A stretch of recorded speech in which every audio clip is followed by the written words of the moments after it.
Rolling. Good evening and welcome to PNP Live. I'm Brad Graham, the co-owner of Politics and Prose, along with my wife, Lissa Muscatine, and we have a great program for you this evening. For those of you not familiar with how this virtual format works, you'll still be able to ask a question of the author if you'd like. To do so, just click on the Q&A icon at the bottom of your screen. Bob Woodward has been observing and reporting in Washington for half a century. In his decades with the Washington Post, he's covered 9 presidents and shared in 2 Pulitzer Prizes. First for the Post's coverage of the Watergate scandal, and second in 2003 as the lead reporter for coverage of the 9/11 terrorist attacks. His books also have made big news and drawn many readers. His newest book, Rage, is Bob's 20th. All have been national bestsellers. We're accustomed to Bob's books taking us behind the scenes of high-level meetings and into the minds of those making critical US policy decisions. What's extraordinary about Rage is that this time, Donald Trump himself spoke with Bob not once or twice, but 17 times while the book was being written, providing a remarkable series of glimpses into the president's thinking at key moments. Conversation with Bob this evening will be another prize-winning journalist, Jane Mayer, chief Washington correspondent for the New Yorker magazine, where she's been for 25 years. Jane's also the author of 4 authoritative books that have helped deepen our understanding of such important topics as the money behind the rise of the radical right, the war on terror, the Clarence Thomas hearings, and the Iran-Contra affair. So, Jane and Bob, take it away. Great.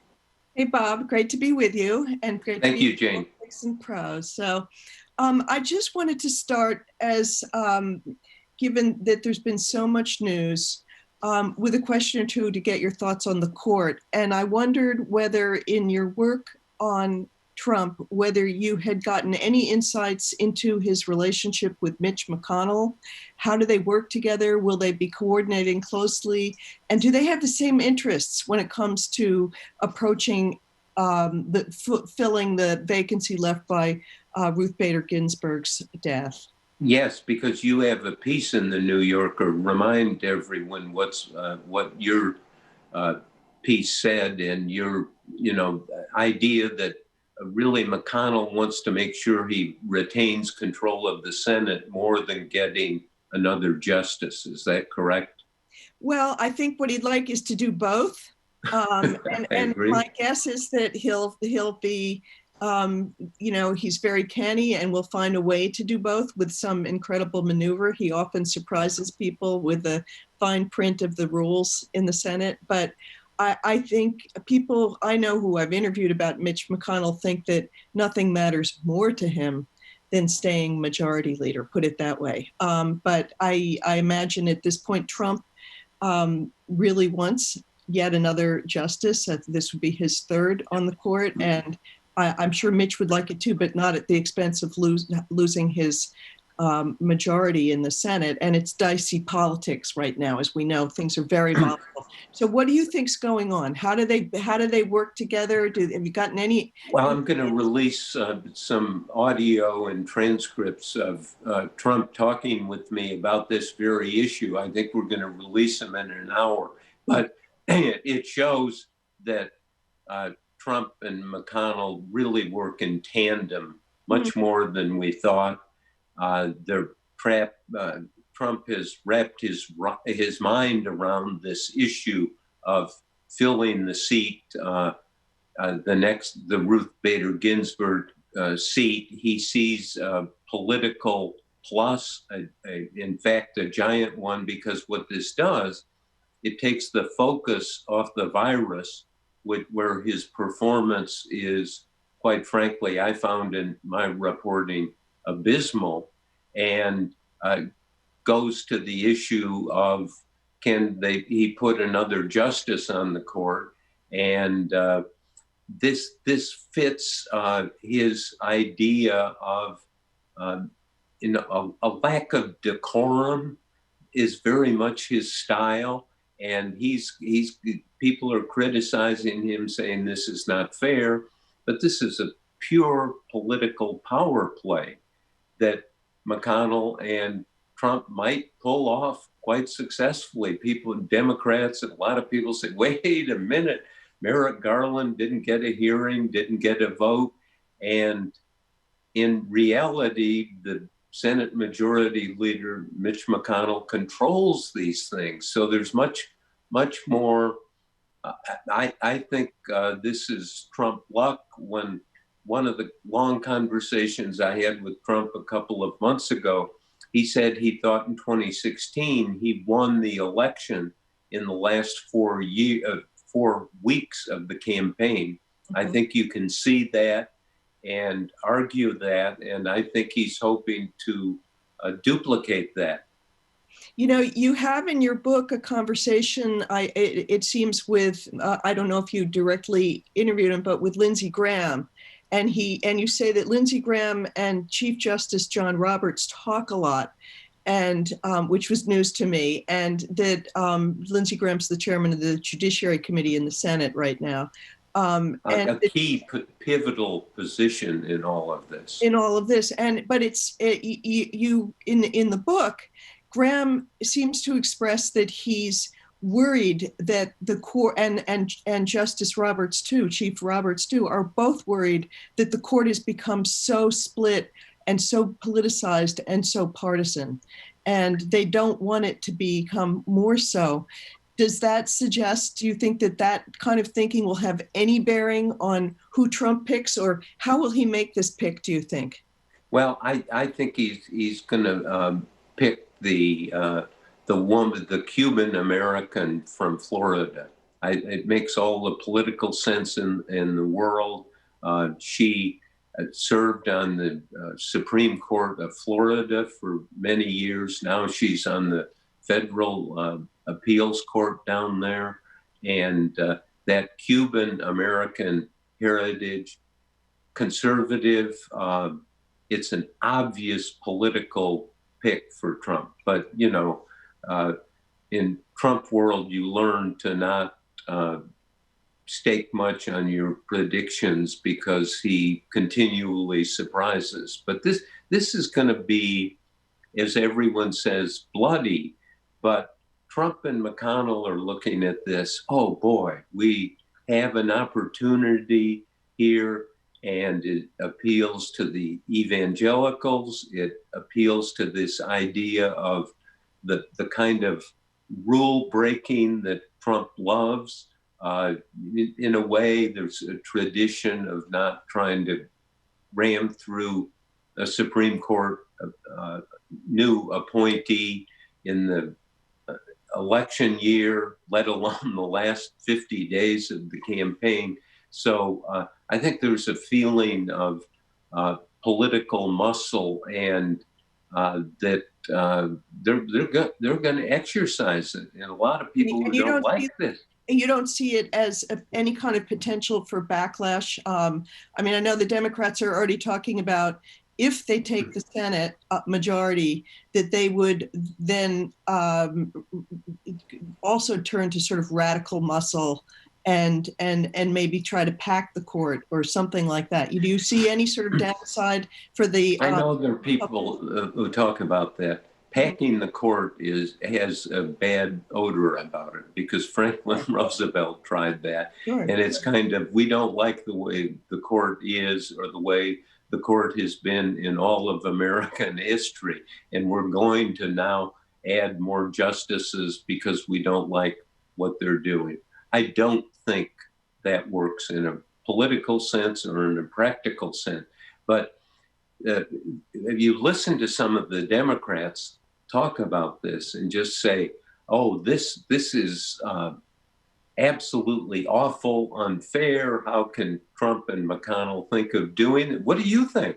You know this. I mean, I think that McConnell and I don't know, I haven't spent as much time, certainly not as much time as you have on Trump, but McConnell, as somebody wrote today, hypocrisy and shamelessness are, not only is he immune to them, they're a management style. for him. I mean, this is business as usual for him. They're not going to care if people say it looks unfair. That is not going to. But who are the people who are going to say it's unfair? Democrats. Democrats will, right. No, and what is the that's not going to stop. And the only thing I can imagine that might make it where it might make a difference is, and I was interviewing Norm Ornstein about this from AEI, is that there are a couple races, Senate races, with endangered Republican incumbents, Susan Collins in Maine, for instance, who's already declared that she's not going to vote for, for a replacement for Ginsburg before the election. And there are a few others where it could be dicey. They puts them on the spot of having to choose between the Trump base, which they can't afford to lose, and the moderates, and particularly women, who they might not want to lose. But I can't count to, you're going to need 4 who would not vote with McConnell, 4 Republicans. And today I can't count to 4 of them. I can't figure, they might get Romney, they might with Murkowski and Collins. I don't know who the 4th would be. So anyway, yeah. But everybody's watching. And certainly, but the idea of hypocrisy. What's the hypocrisy? It's not going to hurt their feelings. Yeah, I mean, it actually, I think, is kind of the wrong word. It is playing ultimate political hardball, and as we know, the Democrats will do that, as will the Republicans. So it's going to be a moment where you have to sit on the edge of your seat, because there are going to be maneuvers, there are going to be surprises, and Trump is sitting back there.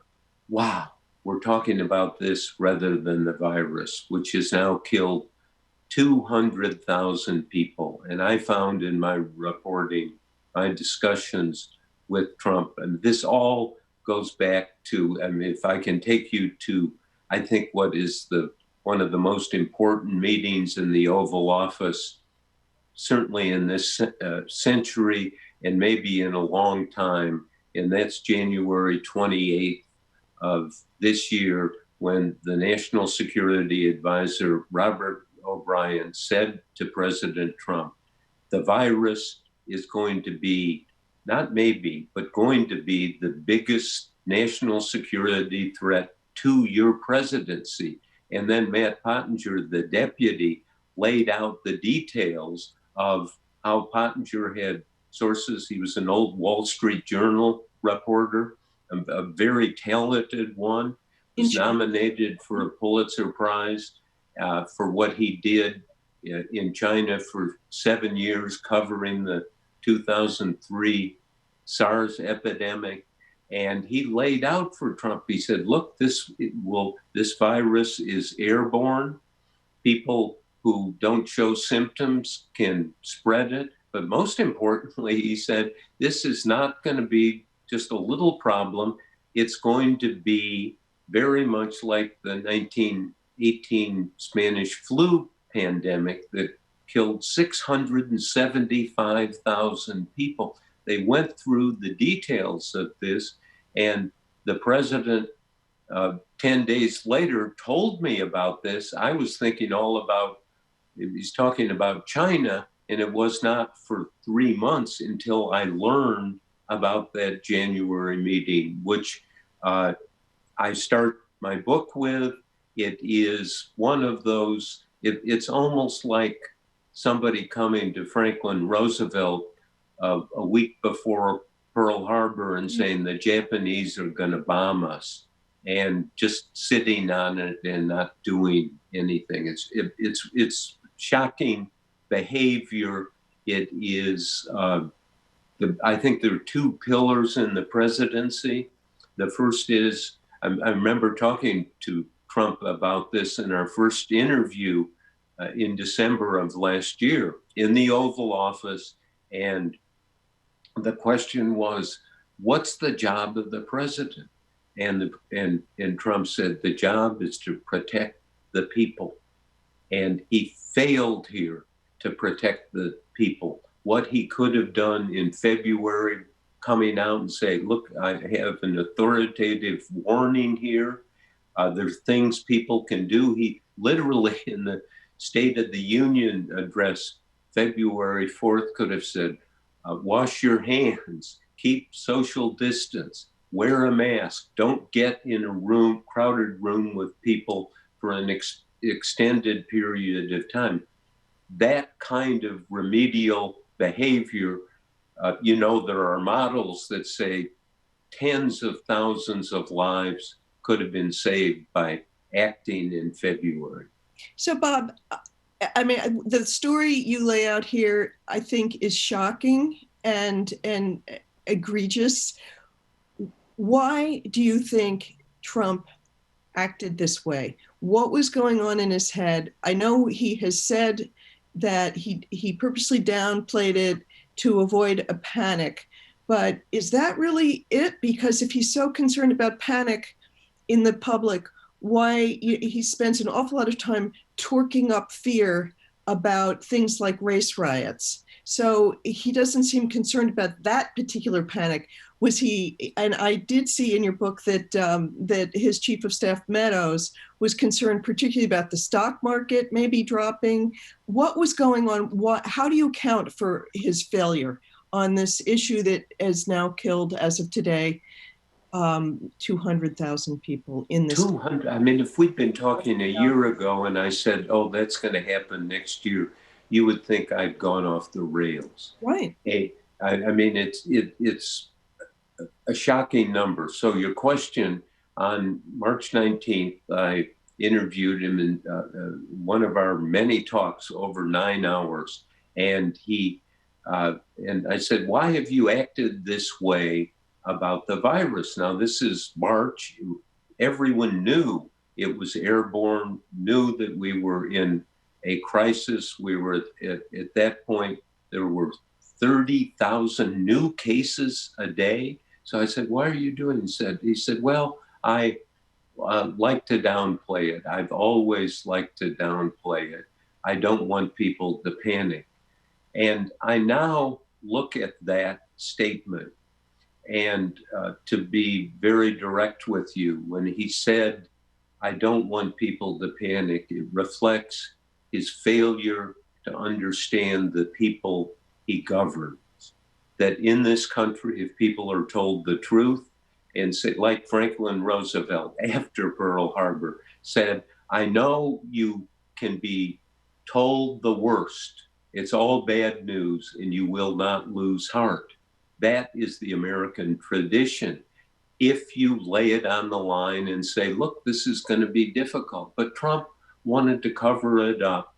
And for all of almost 50 years writing about trying to understand presidents, it is the action that really is a failure to lead in any form, a failure to understand his responsibility. As we know, it's not, I mean, during some of this, the experts like Dr. Fauci were saying, "Oh, at the end of February, it's okay to go to the gym and the mall and the movies. Maybe it will be different, but I think right now it's going to be fine." And people are saying, well, the public officials, health officials let Trump down. But this so well. There are two strains, two information routes to a president. One is national security, and the other is the doctors coming in for these coronavirus task force meetings. But they don't meet, except Trump's the only one who's at all of them. He knows what's going on. And the failure to warn is one of the saddest moments in history, as best I can tell. Do you think he felt that he could somehow outrun it, though? I mean, it's, as you watch the numbers and they're exponentially ticking upwards and spreading through the country, did he think people wouldn't notice? That's what I've been unable to. You see, that's not the way he thinks. He thinks in a very impulsive way, as we know. How do I deal with this at this moment. And it's a failure to accept responsibility. In July, I talked with him, one of our long talks. In fact, it's the longest one that's in the book. So this is 2 months ago. And I said, on the virus, what grade would you give yourself? And he said, well, I would give myself an A, and if we get a vaccine, an A plus. Now, on this day, there were 4 million virus cases in this country, 142,000 Americans had died. And he's giving himself an A. And then you look at some of his comments the last week when, people ask about him downplaying it, and he said, well, I actually upplayed it. Now, that is a word I checked that's not even in the Scrabble dictionary, let alone the real big dictionary. And he's at one moment, he's saying my book is a political hit job. He was asked by a Fox anchor this week, well, what about the book? Is it accurate? And Trump said, well, it's okay, it's fine. And, up, down, a political hit job.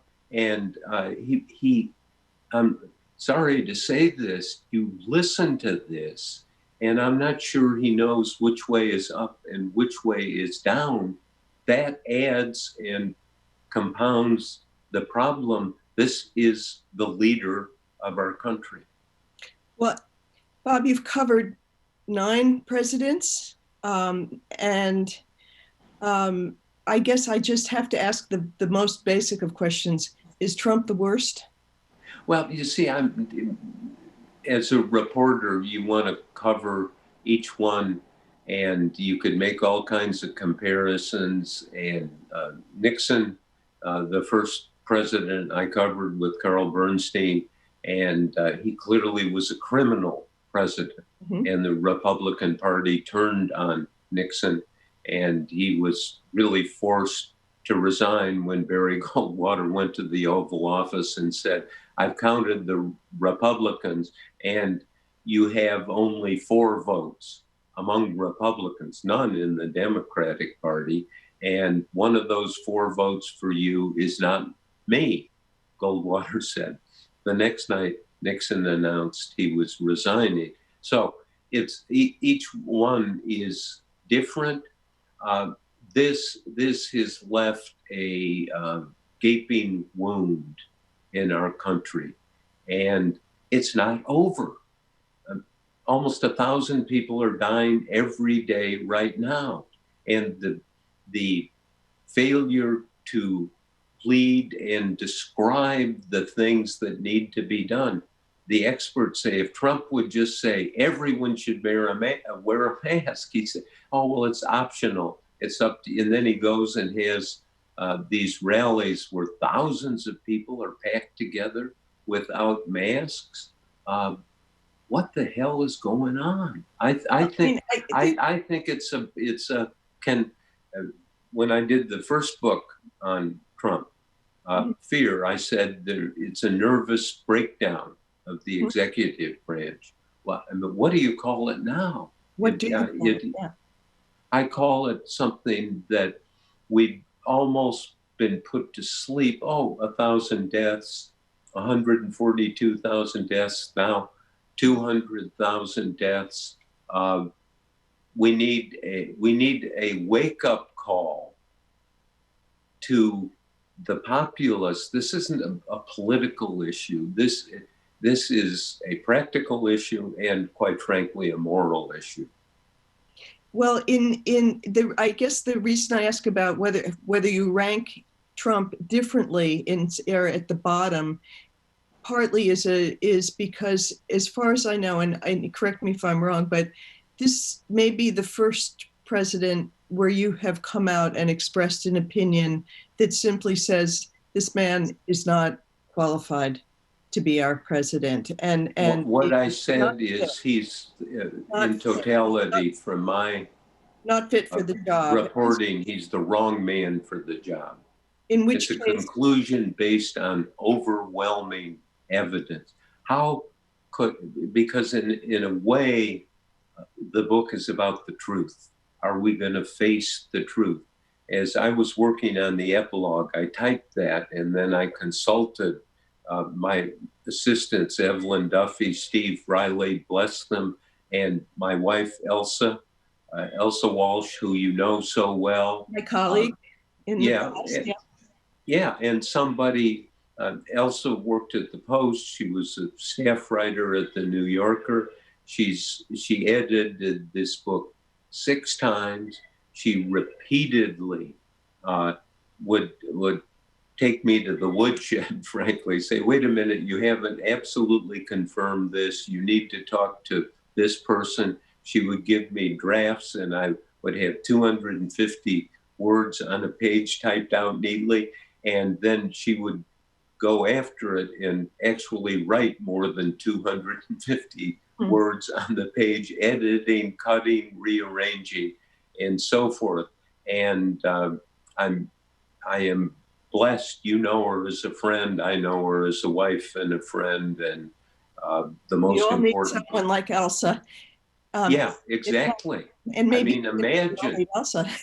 But I mean, the question I had was, you know, this process you went through of coming out of you are pretty much the most famous and accomplished reporter in America, and you come out of a tradition of trying to keep your voice neutral, even as, and let the reporting tell the story.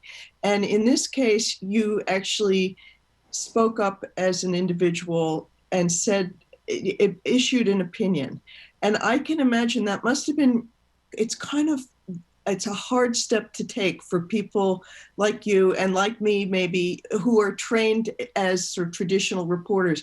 And I wondered, what is it about Trump that made you feel that this was the time you actually had to speak up and say something out loud in the end, conclusion? Not only was I able to do the reporting and have the luxury of 10 months, but he would call me at all hours. I could call him at any time. He would call back or he would come on the phone at night or during the day. If you go through the book, it's, I've got 20 or 10 generals waiting downstairs. I need to go talk to them. Like he needed to talk to you. I mean, and I guess one of the questions, of course, everyone wonders about is, why did he talk to you? And why do people, but why did he talk to you? Because he kept saying throughout the book, you know, I know this is going to be bad. You're going to do this. You're going to do that. He didn't talk to you for your first book. What did you think he thought he could somehow win you over or change the sort of the mainstream media's view of him? He could sell you on himself, or did he need someone to confess to late at night as he rambled around the White House? What do you think why did he talk to you? You know, what I'm doing, as you know, reporting is a very practical exercise. And I would lay out my questions and he would answer. I would not let him off the hook. If you go through the book, one of the most extraordinary scenes for me was going down to Mar-a-Lago to interview him on December 30th of last year. He's on trial. Impeachment trial is going on. He's in the Senate. And so I started asking him some questions about impeachment, and the transcript he released showing that he wanted the Ukrainian President Zelensky to talk to the Attorney General about investigating Joe Biden and his son. So we're shouting at each other. I'm saying, and now you, by releasing this transcript, Nixon famously said he gave his opponents a sword by behaving the way he did. And so I said to President Trump, you know, you gave your opponents a sword by releasing that transcript. Oh no, that transcript is perfect. So we're going through it, and you've read it, and I'm just saying, wait a minute. Why did you do this? Well, it's perfect. Well, you're saying let's investigate the Bidens, and let's get you talk to the Attorney General, Mr. President of Ukraine. And Trump said, no, it's about corruption. And I'm saying, no, wait a minute, read it right here. It says the Bidens. And he would go on and deny it.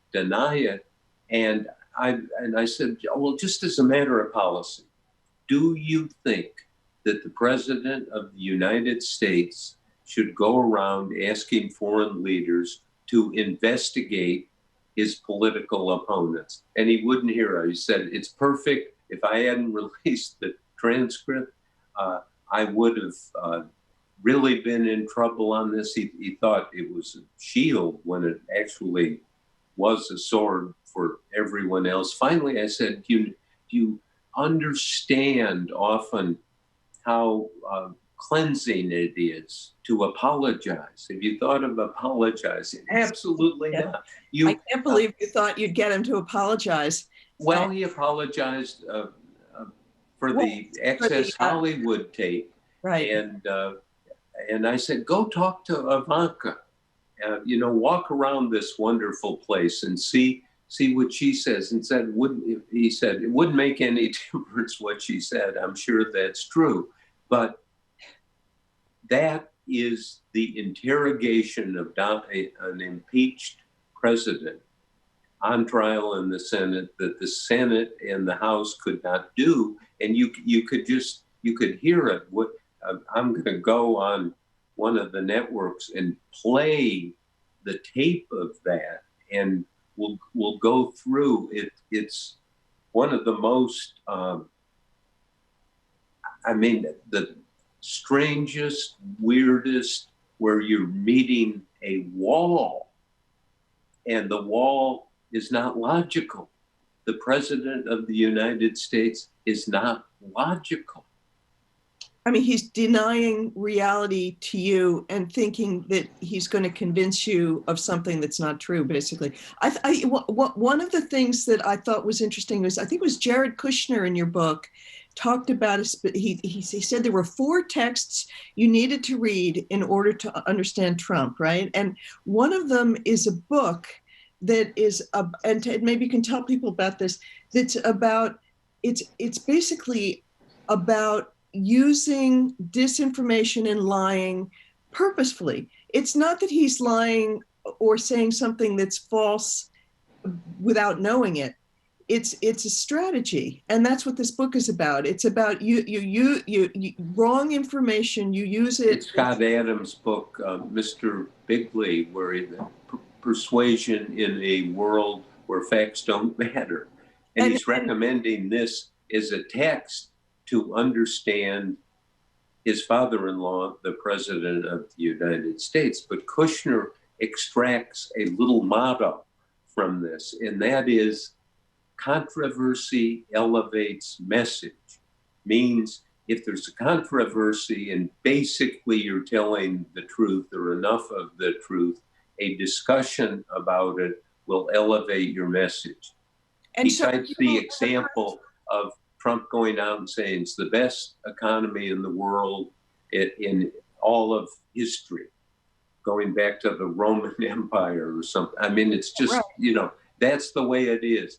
And Kushner says, okay, everyone knows literally that's not true, that in the 50s the economy was better or sometime, and then all the fact checkers will come around and they'll sound like they're nitpicking and talking about something. And the average person, Kushner says, looks around and says, well, the economy's really quite good. This is before the virus, and everyone attacking the president is unfair, and the controversy elevates message. We are now walking into the issue of the new Supreme Court justice that the president is going to appoint. Take that controversy, boy, is there going to be controversy about it. It elevates message for Trump.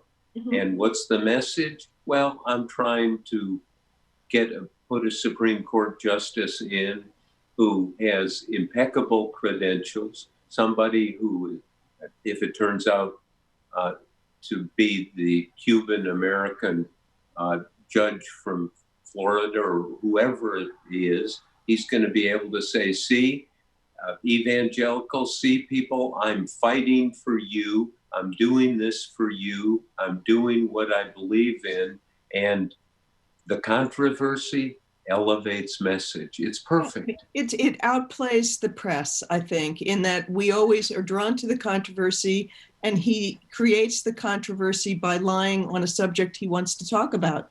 And then we're all drawn in to have to talk about the subject he wants to talk about. I mean, I thought it was really a pretty neat description of this technique of sort of purposeful lying and how it works, and that he, you know, it's not an accident, basically.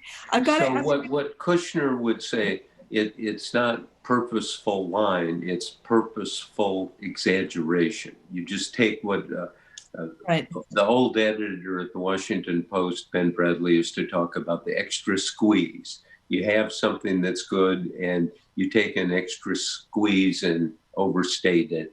And that is a policy, and it's operative, and in many ways it works.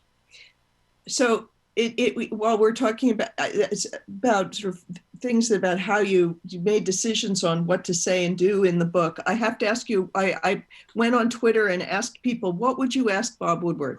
And one of the questions that people keep asking is, why did you decide not to tell the public about how much Trump knew and when he knew it about the pandemic and how serious the threat was about the coronavirus? And I know this is a perennial question when you're working on long range stories. People always say, why didn't he tell us earlier? So maybe you can tell people, why did you not tell everyone earlier? But because I thought Trump was talking about China, because that was the only issue in February. And then in March, when the pandemic exploded, that knowledge, everyone had it. What sort of story would I write? And I was looking at the question, as you know. I've lost your sound. One sec. Oh, okay. Here Can you are. Hear me? Okay, so basically, by the time you my internet connection is unstable. It goes right through here. There's no microphone. Okay. Excuse me. Go ahead. I think you might have answered it even if I didn't hear. No. That in February, everything was about China. I thought that's what he was talking about. As we know, we all live our lives in chronological order. We don't report in chronological order. And it was not until May I learned how Trump got that knowledge, which was critical. And that's that January 28th meeting, which is the key event in all of this. And by May, the virus was totally out of control. So it's, I didn't see it. I mean, you could bring Elsa and my two assistants and they could take an oath. We never sat around and said, oh, is there something we should tell the public here? I've often, while I'm doing books, break away and do stories for the Post regularly. If there's any reason, I have access to the editor, Marty Barron, and because we thought we're talking about China, and that was the issue. The virus was out of control and being transmitted through the air in China. And so, you know, that's how it is. I think it's a fair question. I think I have public safety, public health responsibility as a journalist. If you learn something is going to happen, you have an obligation to report it. And in this case, also, I wasn't sure whether it was true because Trump occasionally, very occasionally, says things that don't check out. I was curious as a reporter about whether you will at some point release all the tapes of his interviews, the interviews you did with him. It's something like 9 hours of them, is that right? Yes. I'm releasing them selectively. and like the issue of the court and the judges and so forth, I'm going to release in a few minutes from now on CNN and the Washington Post, and people can hear what Trump has to say about McConnell and how they're looking at the world, and it's quite a series of transcripts and audios, and you'll see what Trump, this really matters to Trump, this issue of the court. He realizes it's part of his legacy. He would like to make it more and more of his legacy. And he understands numbers. And when I interviewed him in the Oval Office, he had the nice parchment, the stack of appointments for the new judges there. And he was kind of holding it as something sacred. And he had a picture of Kim Jong-un, big picture that he gave me, and a binder with the letters between Kim Jong-un and himself at that point. Do you think he has a judicial philosophy or, in fact, policy interests that are consistent? I wondered in reading the book, it seems he talks a lot about how important it is to be flexible, which in another way kind of means changing his mind backwards and forwards on things. Do you think, it seems like maybe one of the other things that he seemed quite fixated on was making sure that he had negated all of Obama's policies. Is that his major, consistent policy direction, or does he have policy interests and a judicial philosophy?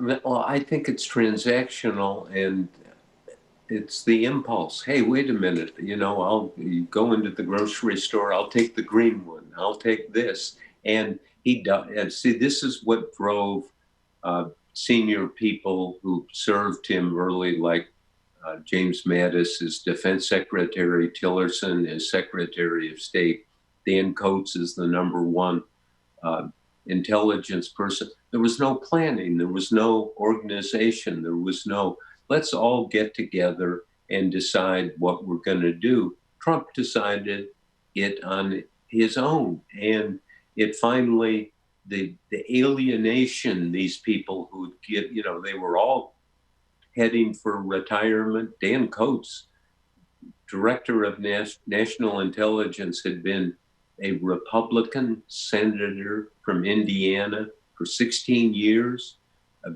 very close friend with Mike Pence, who became the vice president. And when Pence was vice president-elect, he called Coats up and he said, you want a job? And Coats said, no, I don't want a job.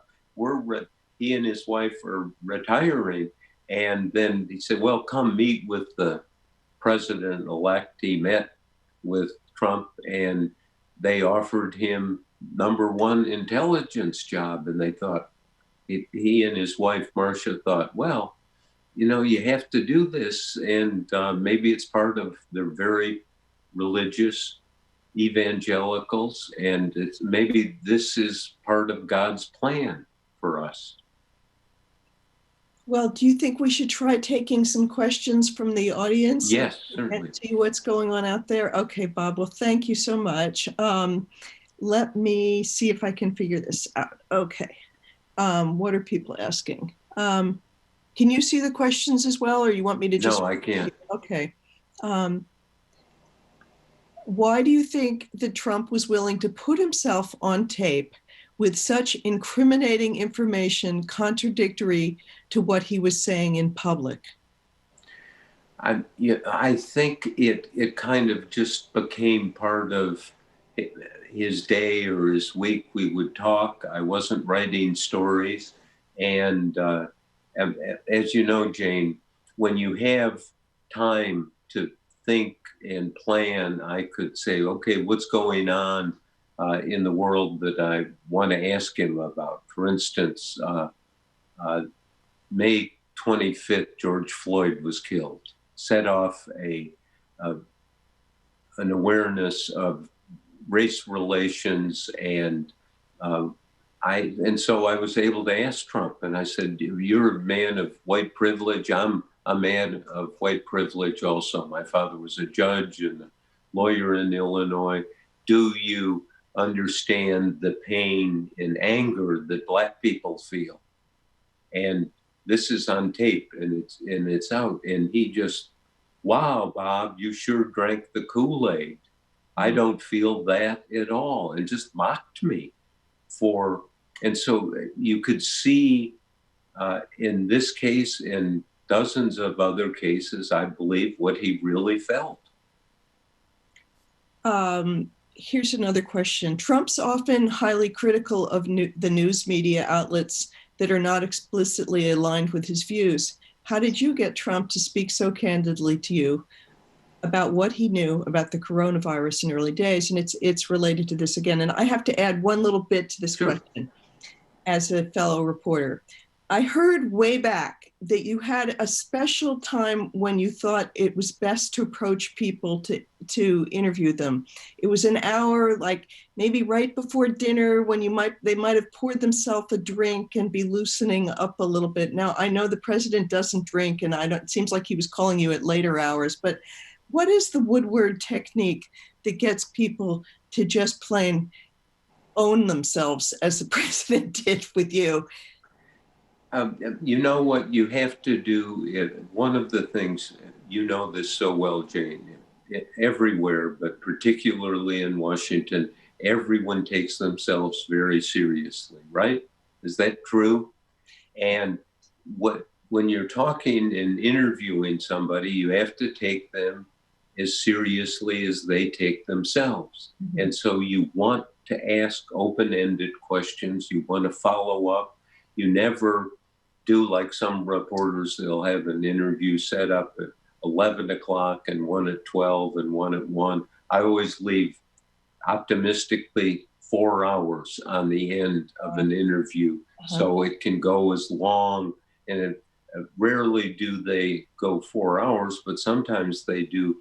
But it creates not a sense of, oh, I've got to go someplace, I've got to do something. And I think you communicate that to the person you're interviewing, and often they're quite willing to engage. You need to think, you need to follow up, you need to, we'll release some of these tapes about the Supreme Court. I mean, it's pretty amazing stuff. And it's not stuff that Trump would go say out by the helicopter or in the Oval Office. And I think he grew comfortable with it. Mm-hmm. And he said a number of times, well, you're asking good questions. These are good questions. I like to hear what you're inquiring about. And it often converged with the news of the day. Do you think it played into his people have often described him as a narcissist, in that he loves to talk about and think about himself? Did you find that to be true of him? See, happily, I'm not a psychiatrist. I don't have to say this person is a narcissist, this is not. The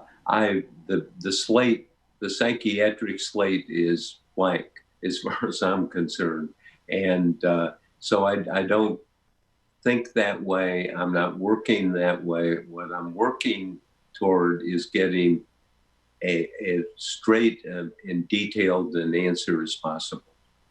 Here's a question that is about a very specific thing, a piece of news you had in your book. What do you make of the president's talk about a powerful new weapon? In the book, you say you couldn't confirm it.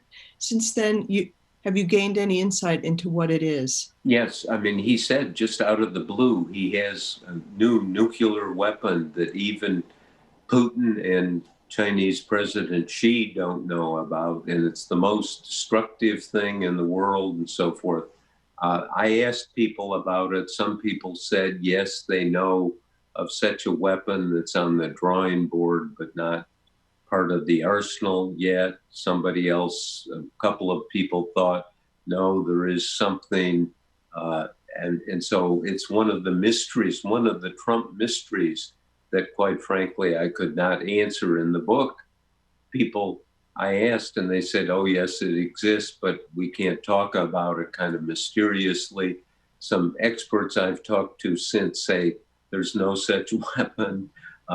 So, God, I'm curious if anything, if you found him to be surprising in any way or different from what you were expecting.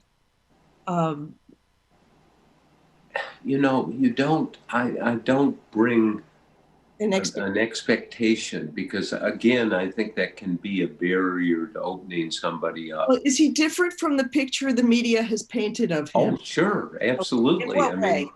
Well, and he would let me repeatedly go at him and say, now, wait a minute, what's going on here? On April 5th, I spent a long time, I've done reporting on how do you deal with the virus. And I had a dozen areas like testing, international coordination, and I went through them one by one with him. I think if you thought about this, people I've talked to, and we went through all 12 of them, and he said, did you write those down? And I said, yes. We go over them again, as if he was going to write them down or he had someone in the room writing them down. And my wife Elsa was listening because it was on the speakerphone, and she said, it sounds like you're telling the president what to do. And I'm not trying to tell him what to do. I'm trying to tell him what my reporting shows. And the bottom line summation of it is we need full mobilization.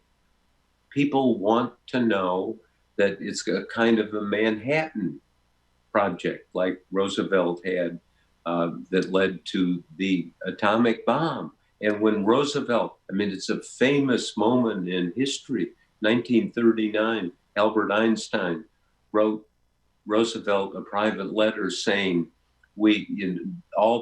this business of uranium and so forth, and Einstein was just getting going on this at this point, and said somebody could make a bomb, a devastating bomb. And what Roosevelt do? He didn't say, oh, I don't want to panic people. He told an aide, action now, and set up the Manhattan Project. And 6 years later, that was realized, and the first atomic bomb was exploded over Hiroshima. And lots of debate. Did Truman do the right thing? Did it shorten the war, and so forth? But what Roosevelt did in that case is prepared the nation and said, action now. Trump, let's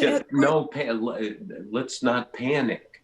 And it seems like you were having conversations with him where you were pushing back in ways that maybe his own advisors didn't.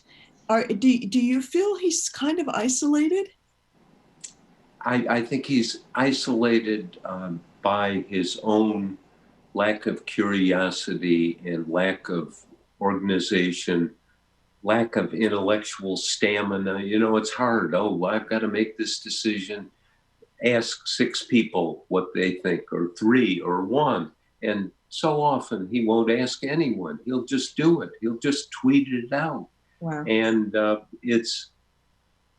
we need to be reminded, and and this isn't partisan, this is out of the facts that are on the table. The virus is a moving train. Now, 1,000 people are dying a day, as I was saying. It's live. The experts say it's going to get worse, that we could have a convergence with the regular flu. And, God knows what we're going to be presented with in the coming months. And we have a leader who, like a mask, there's Robert Redfield, the head of the CDC, saying under oath, I know Redfield, he's a devout Catholic. He's somebody who's devoted his life to protecting the United States from pandemics and health crises. And he's up there under oath this week telling Congress, wear a mask. In fact, it may be the more important than the vaccine. Mm-hmm. And then Trump hears about this, and at a press conference, he says, well, I called Redfield, and Redfield was confused, didn't know what he was saying. And I mean, God help us. God help us if you have the President of the United States calling the doctor and saying, oh, I didn't like your diagnosis. It doesn't fit my political or whatever's going through my head moment. And I just, as you know, you followed up, people piled on saying Redfield's not a guy who is going to say something that is not medically supported and sound. And Trump still won't put out a mask order. Trump will not even let probably the world's expert on this issue tell the Congress under oath what he thinks without trying to restate it and call him up and then to say he was confused. That I don't want to use the word, but the word is, that is outrageous behavior. That, you know, we always talk, and I have talks with Trump about this. You're in charge of the national interest. This is a leadership moment for you. And he would say, well, no. And I'd say, look, the virus is what the election's going to be about. Of course, not now. This was a couple of months ago. They've shifted that anyway. But I'm sorry to interrupt because we could go on, but it's 8 o'clock and we've got to get you to the release of the tapes. Thank you both, Bob and Jane. Bob, thank you so much. So fascinating. Thank you. Thanks, Sorry, I'm Bob. getting, The two of you. I'm getting a little worked up about this, as you may have noticed. I can tell. To everyone watching, thanks again for tuning in. From all of us here at Politics and Prose, stay well and well read. Thank you. Thank you.